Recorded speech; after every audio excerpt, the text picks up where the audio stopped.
This is the news in brief from the United Nations.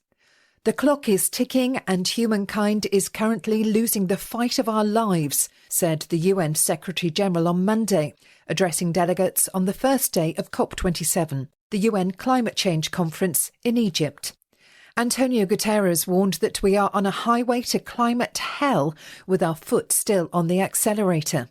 He said the planet is fast approaching tipping points that will make climate chaos irreversible, and that any hope of limiting temperature rise to 1.5 degrees means achieving global net zero emissions by 2050.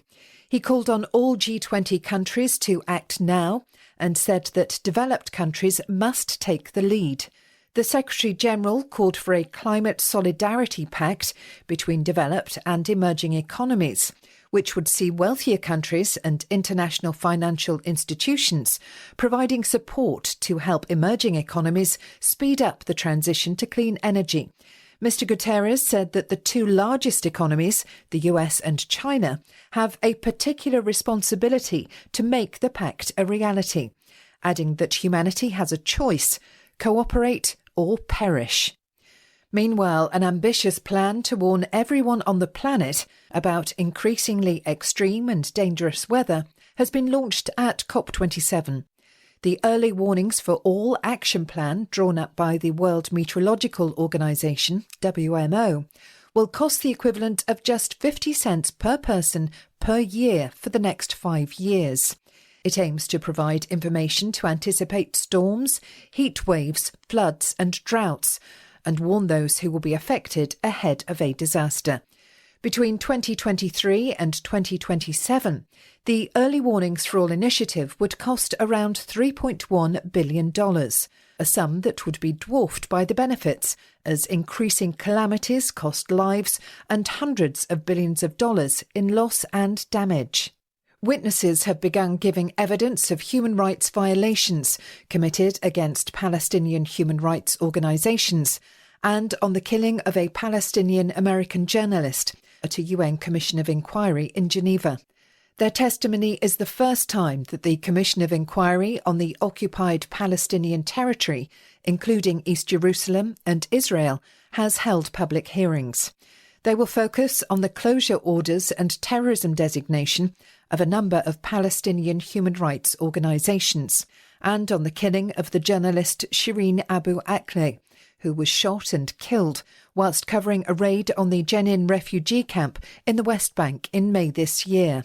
The commission, which sits until Friday, will hear from victims, witnesses, civil society organisations and legal representatives. Nikki Chadwick, UN News. This is the news in brief from the United Nations.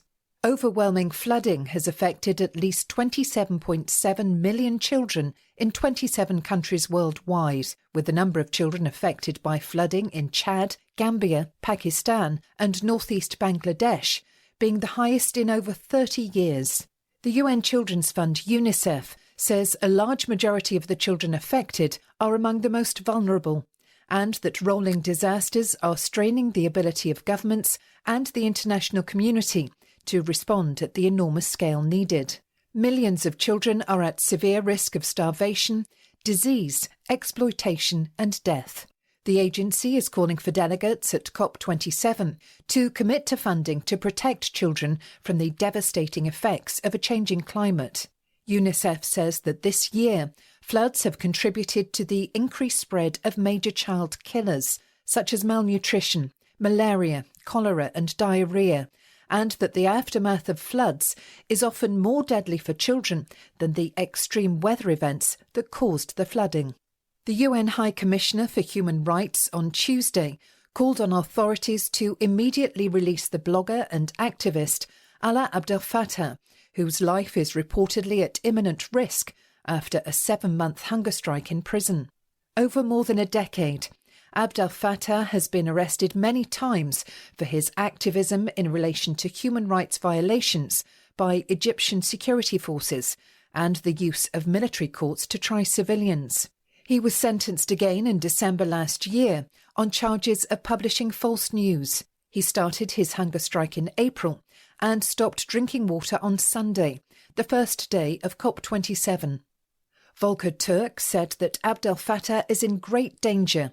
His dry hunger strike puts his life at acute risk, adding that Egyptian authorities must fulfil their human rights obligations and immediately release all those arbitrarily detained, including those in pre-trial detention, as well as those unfairly convicted. Civilians' lives are being put at risk by a fresh escalation of hostilities in northwestern Syria, says the UN Human Rights Office, OHCHR, which is calling on all sides in the conflict to abide by their obligations under international humanitarian law. OHCHR says that it is gravely concerned by a series of deadly ground-based strikes and airstrikes that struck several camps for internally displaced persons in Idlib on Sunday, killing at least 7, including a woman, 3 girls and 1 boy, and wounding at least 27 others. The Rights Office says that the upsurge in fighting in the region has led to civilians paying an unacceptable price in terms of loss of lives, diminished access to basic life-saving services, destruction of essential infrastructure, and exposure to further displacement. OHCHR is calling on all parties to the conflict to remember that indiscriminate attacks are prohibited and, depending on the circumstances, may amount to war crimes. Nikki Chadwick, UN News. This is the news in brief from the United Nations. Limited vaccine supply and unequal distribution means that lower-income countries consistently struggle to access essential vaccines that are in demand by wealthier countries, according to the latest Global Vaccine Market Report released by the World Health Organization, or WHO. This is the first to examine the implications of COVID-19 for vaccine markets. It highlights the disparity in access around the world. The report says the way the global market works is not fully conducive to the development, supply and access for essential vaccines, with some regions depending almost entirely on others for vaccine supply. The right to health includes the right to vaccines, said Dr. Tedros Adhanom Ghebreyesus, WHO Director General, adding that the report shows that free market dynamics are depriving some of the world's poorest and most vulnerable people of that right.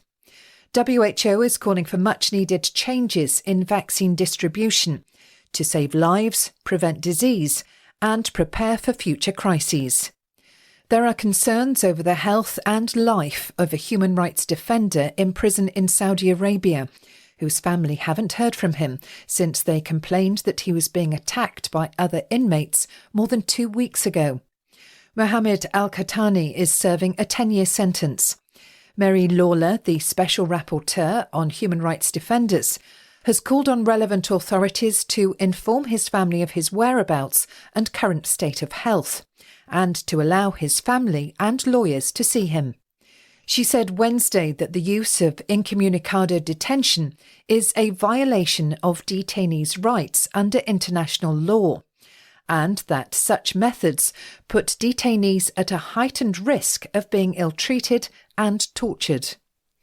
And finally, a unique cookbook that infuses mouth-watering recipes from around the world with insights into the global fish trade has been launched by the UN's Food and Agriculture Organization, FAO. Fish, Know It, Cook It, Eat It blends scientific facts and cultural history with nutritional information and sustainability concerns, as well as including recipes from 45 FAO member countries. Dishes range from a Korean braised mackerel with radish to St. Lucia's national dish of green fig and saltfish. Published as the UN-designated International Year of Artisanal Fisheries and Aquaculture draws to a close, the book is also a call to action, highlighting FAO's efforts to combat illegal, unreported and unregulated fishing. Nikki Chadwick, UN News. This is the news in brief from the United Nations. A shipment of 600,000 doses of vaccine has been delivered to authorities in Lebanon in an effort to control a fast-spreading outbreak of cholera, the first the country has seen in more than 30 years. The vaccines have been supplied by the International Coordination Group, with the World Health Organization, WHO, covering the costs. A vaccination campaign will begin on Saturday, which will target all refugees and host communities, even those as young as 1-year-old babies. It aims to reach 70% of the target population. The hope is that 200,000 doses of the vaccine will be administered over the coming 3 weeks. Since the first case was confirmed more than a month ago, over 3,000 suspected and confirmed cases of cholera have been reported across the country, including 18 deaths. Children are most at risk from the deadly disease, with those under 14 making up more than 50% of cases.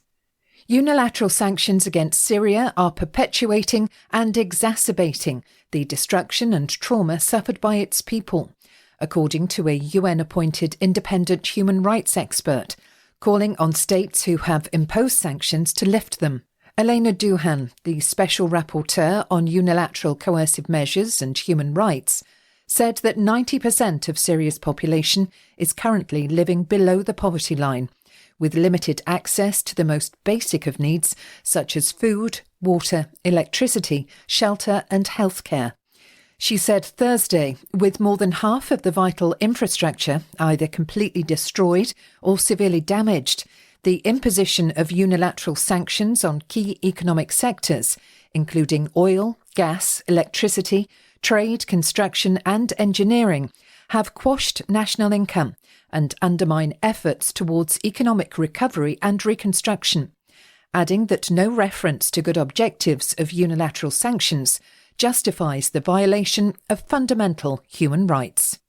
A team of independent human rights experts is preparing to travel to Iraq on Saturday to investigate forced disappearances in the country.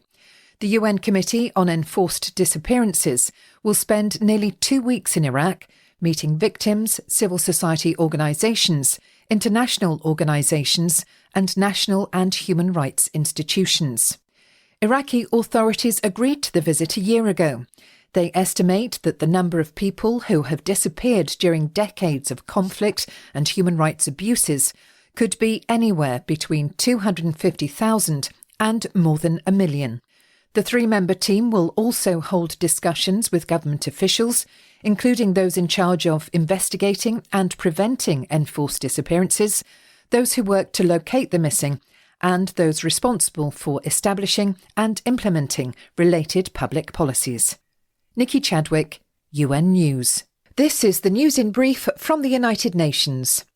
A Russian delegation is holding talks in Geneva with senior UN officials over the future of the Black Sea Grain Initiative, which has enabled unimpeded exports of food and fertilizers from some of Ukraine's Black Sea ports.